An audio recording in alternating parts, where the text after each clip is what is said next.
Then find cos a tan a और cosec a। किस किस का रेशियो फाइंड करना है? साइन ए दिया है 3/5, तो हम लोगों को cos a tan a और cosec a का रेशियो बताना है। ठीक है, तो क्वेश्चन को कैसे सॉल्व करते हैं? क्वेश्चन सॉल्व करने के लिए हम लोगों को पता है कि साइन ए का जो रेशियो होता है, साइन ए का रेशियो क्या होता है?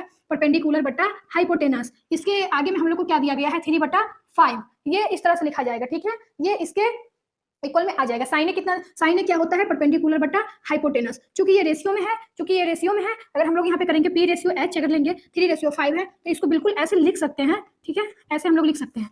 ठीक है, तो चलिए, तो इसको सॉल्व करने के लिए हम लोग को क्या करना पड़ेगा? सबसे पहले एक राइट एंगल ट्रायंगल बनाना पड़ेगा। ठीक है, राइट एंगल ट्रायंगल क्या बोला गया है? परपेंडिकुलर बटा हाइपोटेनस। इसका नाम दे लेते हैं ए। ठीक है, बी सी। सबसे पहले राइट एंगल ट्रायंगल का नाम दे दी ए बी सी। अब क्या है?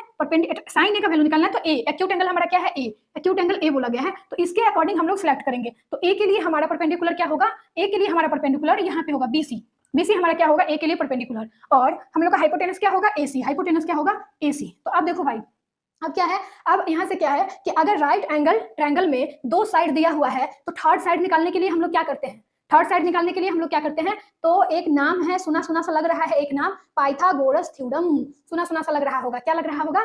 Pythagoras theorem. तो चलिए बताते हैं पाइथागोरस थ्योरम। ठीक है, पाइथागोरस थ्योरम क्या होता है?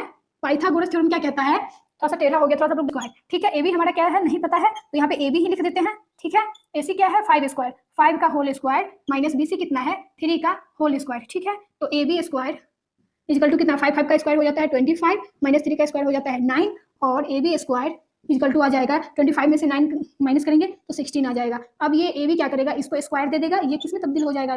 रूट में।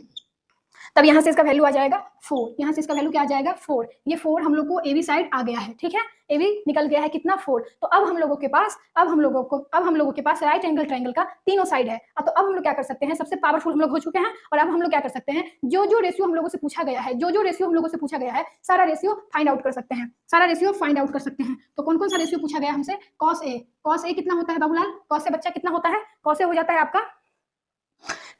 है आपका ये बेस बट्टा हाइपोटेनस। cos a कितना हो जाता है? बेस बट्टा हाइपोटेनस। तो बेस कितना है? 4। बेस कितना है? 4। हाइपोटेनस कितना है?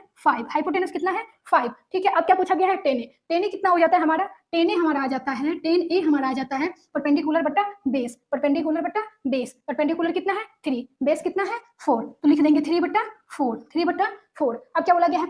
cosec किसके रेसिप्रोकल होते हैं बताइए? cosec होते हैं साइन के रेसिप्रोकल। cosec किसके रेसिप्रोकल होते हैं? cosec होते हैं साइन ए के रेसिप्रोकल। तो हमारा यहाँ से भी लोग देख सकते हैं कि साइन ए कितना है? 3/5, इसके रेसिप्रोकल 5/3 हो जाएगा। ठीक है, इसके